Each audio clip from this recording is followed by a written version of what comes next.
Mini episode 120 of the FDH Lounge is brought to you by Sportsology, delivering unconventional columns and webcasts about sports, TV, music, movies, and more. Follow them on the web at sportsology.info. The FDH Lounge. You'll want to schedule your life around it.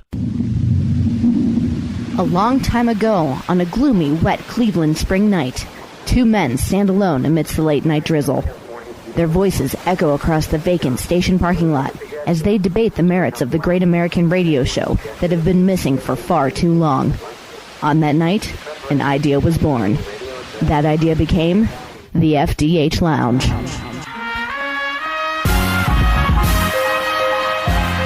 Welcome to the FDH Lounge. Hello, everyone. Welcome to mini episode number 120 of the FDH Lounge. This is FDH managing partner Rick Morris here with you today. We've got an excellent discussion coming your way today. A gentleman that we've had on the show previously that we are proud to welcome back on the program to catch up with him and how things have been going on his book tour for his book, Why Fenway? Exploring the Red Sox Mystique. We've had him on the program previously. We had him on in 2011, and at that point in time, he was at the very early stages of a project, a follow-up project around Wrigley Field. And I understand from talking to him off air that he's a little bit further down that road at this point in time. He, of course, was at the recent centennial of Fenway Park, the recent celebration of the ballpark, and so he'll be able to talk about that, at the present state of the Red Sox as it relates to the ballpark and otherwise,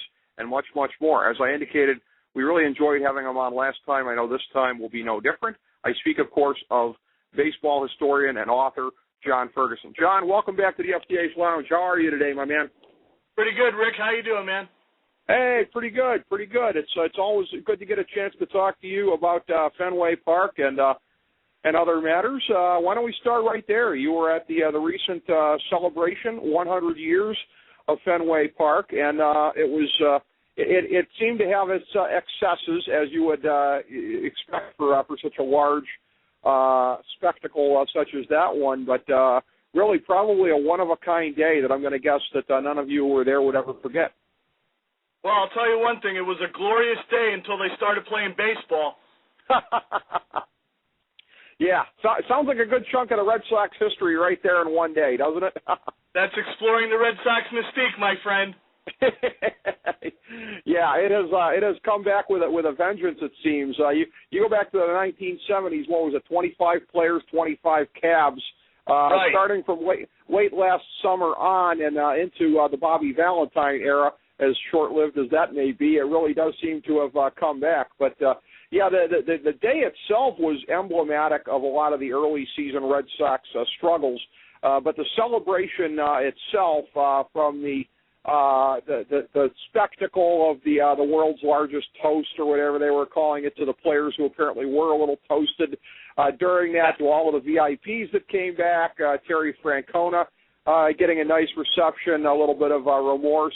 It seems like from the way that the organization turfed him at the end of last year, at least the remorse from the point of view of the crowd. So talk about the atmosphere of that day, John, because it seems larger than life. Well, it was electric for sure, Rick. I mean, a lot of people there, I think, were actually there maybe for their first time, because there seemed to be a lot of VIPs that, somehow in the Fenway culture seemed a little out of place. But, to see 200-plus former Red Sox ball players assembled on the field, and, of course, Johnny Pesky and Bobby Doerr, and, the accolades to what the Red Sox as an organization have gone through in that little ballpark is just, it was a rewarding day for Fenway Park to be recognized not only for being 100 years old, it's now a National Historic Landmark.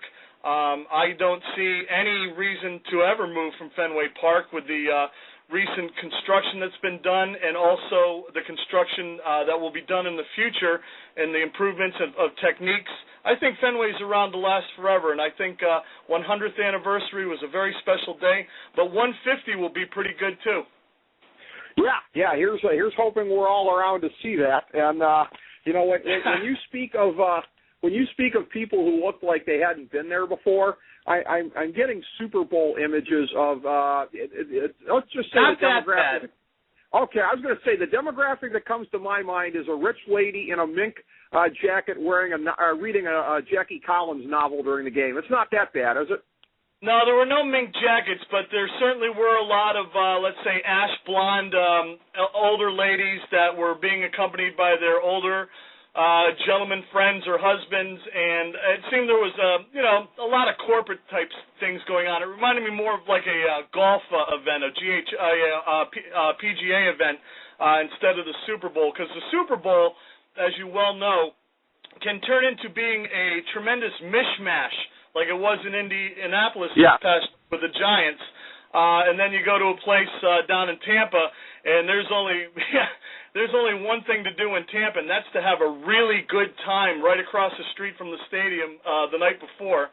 But I'll tell you, the Red Sox crowd, God bless us all for hanging in there for so long, because the team for so long, Rick, as we all know, well-storied franchise and abundant mediocrity. But everybody stuck it out, and, we prepare for the worst. We hope for the best. And as you alluded to with Bobby Valentine, he finds himself in a very difficult situation, that's for sure. I think unceremoniously Terry Francona was dismissed because I guess he was kind of losing control of the clubhouse, if you call chicken and beer losing control. But it just seems to be business as usual, and I think the term we use in football is a transition year, and I think the Red Sox are firmly ensconced in one of those. And at least you see them playing the right AAA ball players on their major league field, So there is hope, and there always has been hope, and hope is the color of Fenway green, as I say in the book. Well, that's true. That's true, and those points are well made. But when you look at the history of the team, and this is and of the ballpark and the ways that they tie together the operation of one tying to the operation of the other, that was one of the things I found to be very interesting in the course of the book. That you trace through the whole situation back in the 90s when it looked like maybe there was going to be a replacement for Fenway, such as we've subsequently seen with Yankee Stadium. Such as we saw with Tiger Stadium. They don't call the new one Tiger Stadium, but essentially the same thing, taking one of the classics of the game and replacing it.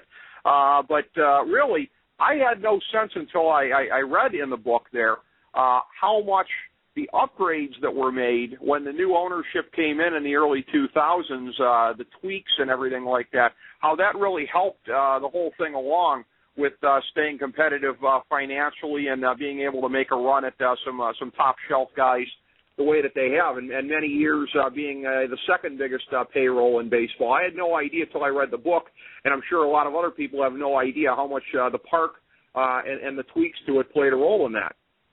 Well, they were done in what Jenna Smith, who was the urban visionary who sought to making the improvements, as they call them at Fenway, they did incremental development. What they tried to do is something that was going to be a little bit shocking, but pretty well appreciated. And at one point, the Green Monster just had a screen on it which would catch the balls from going out on Lansdowne Street, and now they're some of the most sought-after seats in baseball.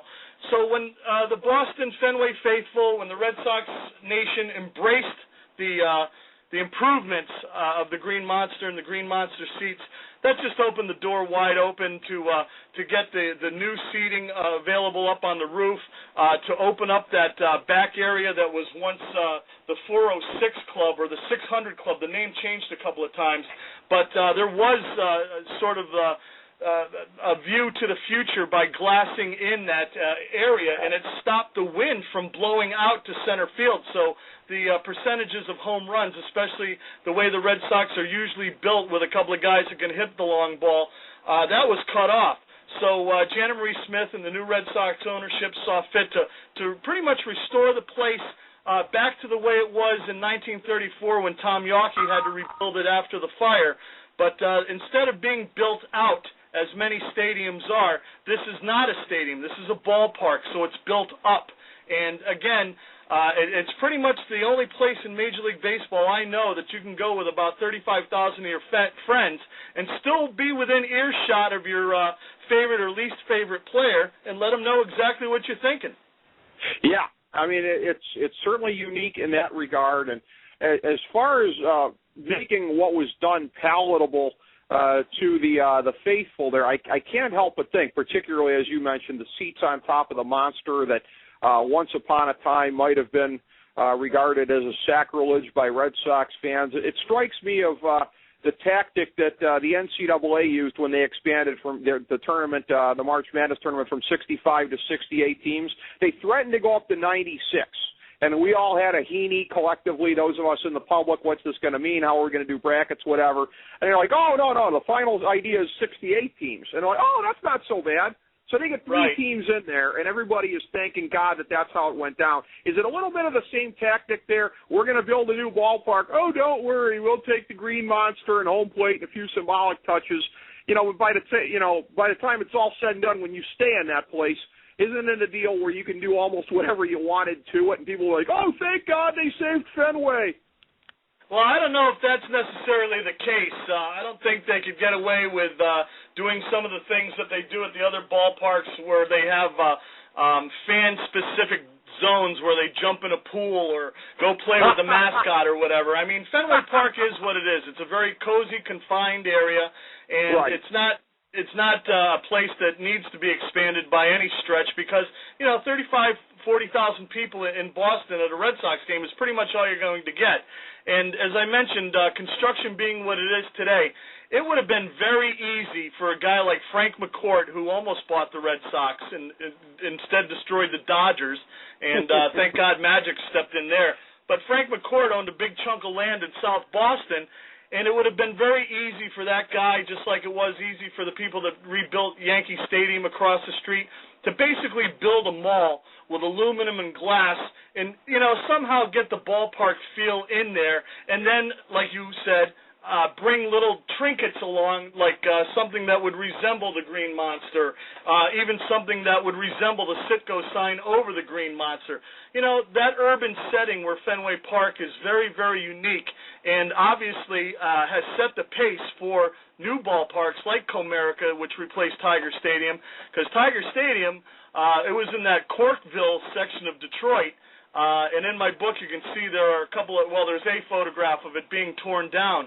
But that was a rough neighborhood. And in the 90s, Fenway could have been a rough neighborhood type of place because that whole bar scene right down at Kenmore Square was filled with places like the Black Hole and the Rathskeller and stuff like that. But, they didn't Disneyfy it. They didn't absolutely sanitize the situation. But they got some smart business people along with the new ownership that were making the right decisions. And, yeah, they had to pass muster for people that have been hanging around that place for 100 years, generations of us, and they've done a very, very good job. It's nice to have a nice new scoreboard that, rivals the other nice new scoreboards around the league and in the NFL, but it's also nice to be at Fenway Park, smelling Fenway Park, and being part of the whole Fenway Park culture, like I mentioned before. Absolutely. I've been very fortunate to be able to attend a game up there, and it's one of my fondest memories of watching a baseball game, so I certainly know what you're talking about. It's very interesting also, too, for those of us who are intrigued by the mechanics of baseball and how franchises operate and how the different economics influence things here. People don't tend to think of it in terms of the Red Sox and the Yankees that way, but when you look back at the beginnings of their runs that they went on in the mid-'90s, neither of them were front and center at the top of baseball payrolls the way that you see right now. We're used to seeing it in recent years. Oh, the Phillies, they've used winning in their ballpark to solidify becoming a big market team and to live up to the potential of the Philly market. San Francisco's tried to do a little bit of the same. Texas is now doing it with the Metroplex market, finally, building up through winning to being a legitimate big market team. But it's very interesting. The Red Sox and the Yankees were never exactly managed as middle market teams prior to that, but it's really striking to see how much the climate of winning was used to solidify where they're at, and that they didn't really start off that way financially. Well, I think that the winning never hurts. As Larry Lucchino says, if you have a beautiful ballpark and you field a winning team, you're going to have people come out every night. And the Red Sox in Fenway Park prove that because they're always sold out. Now, I know some of the tickets are bought by ticket brokers, and on a rainy day you can look around and you'll see some red and blue seats. But for the most part, it's elbow to elbow, knees to the back of the neck, and Fenway Park, and you scream and, let people know you're there and let the Red Sox know you're behind them.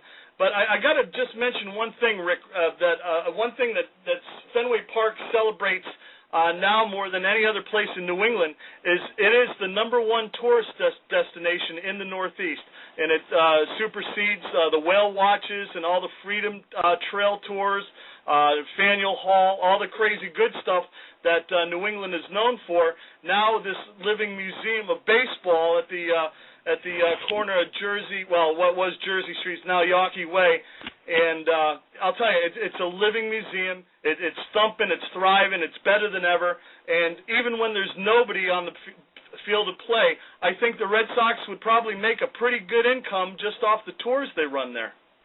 Oh, I can imagine that being the case. Yeah, I don't find what you said to be surprising at all in that regard. The one thing from the discussion that we had on the program here, and we were talking about this, and this is before, coincidentally, Theo Epstein ended up moving over from Fenway to Wrigley Field.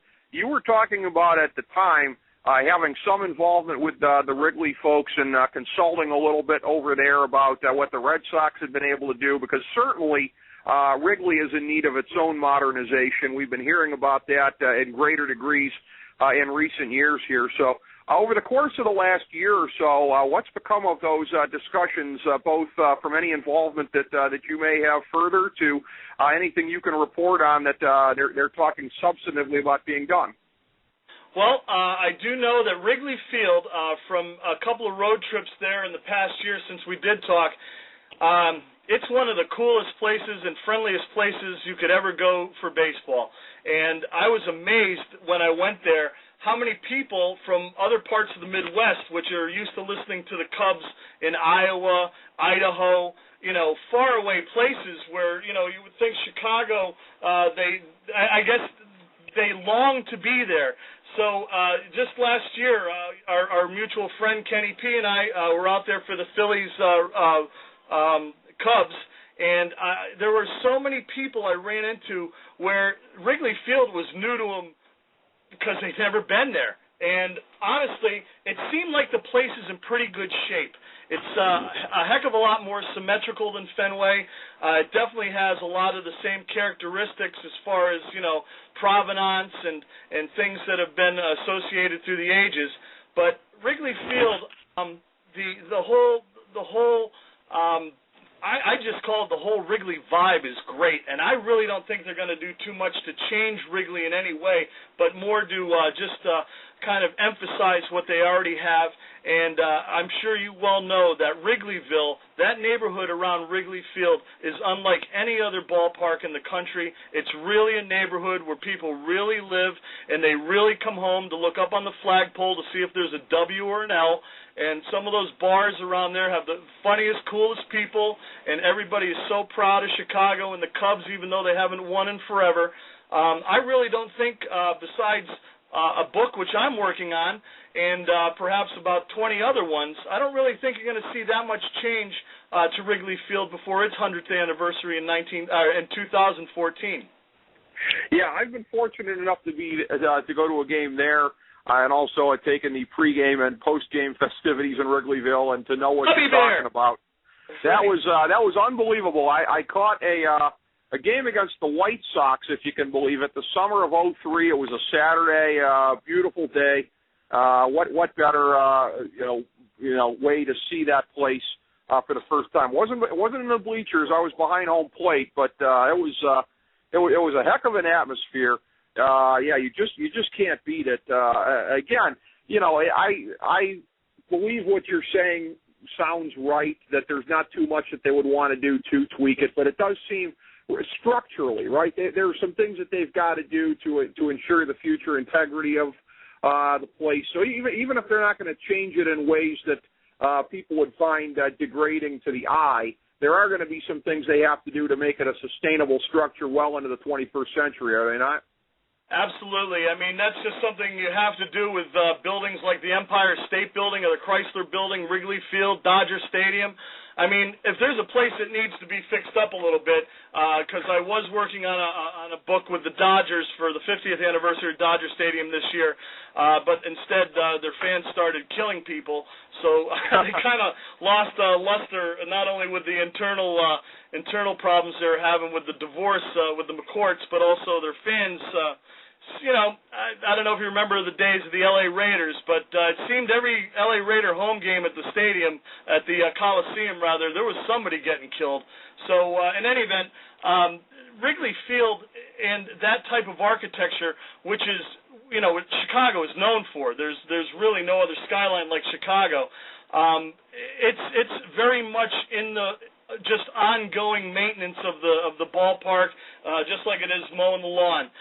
If they don't keep that place up, it's going to be like Tiger Stadium and have to be torn down, and I don't think that would ever happen. I think Chicagoans, especially since they don't have the winner that we've discussed with the Red Sox in 2004 and 2007, that's really all they got, man. Just, it'd be exploring the Cubs mystique, because they really haven't even come close that much. But the Chicagoans and people that are true blue Cubs fans, I think they're going to make sure that place is pretty much the way you see it for as long as it can possibly be regarding the conditions it's in, right next to a great lake. And, excuse me, they don't have to deal with the ocean mist, salty mist like they do in Boston or some other places. But they have different weather conditions, very hard winters, very hard springs, very hard summers. Last year when I was there, it couldn't have been less than 950 degrees and about 50,000% humidity. But it was just a really welcoming ballpark. And I got to tell you, it's funny you bring that up against the White Sox in 2003. I went to Chicago to cover the Red Sox at the new Comiskey, or whatever they call it now, U.S. Cellular Field or something like that, Tuesday, Wednesday, Thursday, and then my wife and I went that Friday afternoon in 2003 and saw Sammy Sosa right in front of us drop a fly ball off of Frank Thomas, and I guess you were there the next day, so there you go, yeah. just a little kinship for you. Interesting, missed you by a day. Well, I'm sure this will ring true, too, for anybody that remembers that era. That there were vendors outside that were, of course, antagonistic towards the North Side team. They were selling T-shirts, I remember, and instead of Cubs with the C, it was Cork with a C, because that was right after Sosa had the little incident with the bat. Back in the more naive days, when we thought that the worst thing that Sammy Sosa was ever doing to cheat was using a corked baseball bat. That seems like so long ago, but that was, yes, that was, yeah. Not maybe not as naive as the sports writers back in '98. Oh, the wonders, the marvels of modern science. Barry Bonds put on 40 pounds of pure muscle over the winter. What a physical marvel! How is he doing it? Yeah, maybe we weren't as naive as those folks, but the thing about Wrigley Field and putting a ballpark or putting a team in that ballpark, of course, again, it is such an asset in the one sense that you always get fans that are coming there, and you've always got support for the team, win, lose, or draw. But of course, you've got to have a farm system that supports the team, and they really haven't had that so much in recent years. What have you been hearing about what Theo Epstein's been doing to bring aspects of the Boston program over there with him? Well, I think just knowing a little bit about Theo and having spoken with him on several occasions, I think the first thing he has to do, and what he is attempting to do, is instill a bit of a winning tradition and not hanging your head. I mean, the Cubs right now, they're almost at the cellar again. They're tied for the cellar, I guess, with Houston. But Theo, again, he learned from very good baseball people in Larry Lucchino and John Henry, and even Tom Warner, who owned the Red Sox, the three guys that owned the Red Sox. And so he's been brought up with the right blood, and I think it's just a matter of acquiring the right players like the Red Sox did with David Ortiz and Kevin Millar and Bill Miller, guys like that. I think the Cubs need to go out and do a little shopping. I think he's been very reserved in doing anything drastic to the franchise as far as making any crazy changes that might upset or rock the boat a little bit. But, you know, sometimes you got to rock the boat a little bit, a.k.a. a la Nomar Garcia Parra being let go in the middle of July during 2004. You know, that totally sent a shockwave through the Red Sox Fenway Park nation, and it worked out really well. I mean, everybody got a ring the following April. But, you know, you have to do things like that in baseball. You have to be creative. And one of my favorite guys in baseball is Joe Madden, the manager of the Rays. And, you know, he just says all of his years of experience in minor league baseball caused him to be able to look around and see what's available and field the best opportunity out there. And I think you're seeing Bobby Valentine finally doing that with guys like Middlebrooks and Aceves, the guy who's hopefully going to be the Red Sox closer. I just think Theo has yet to make that step and probably wanted to get, you know, the first 60 games under his belt and see what's going to happen from there.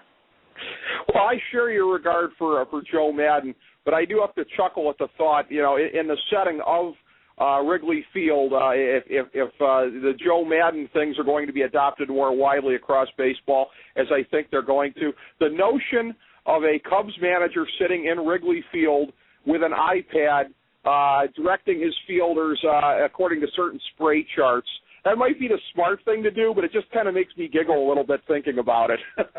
Well, you know, you got to keep up with the technology, and, you know, the whole Billy Bean thing with, you know, on-base percentage and stuff like that, that definitely rings true.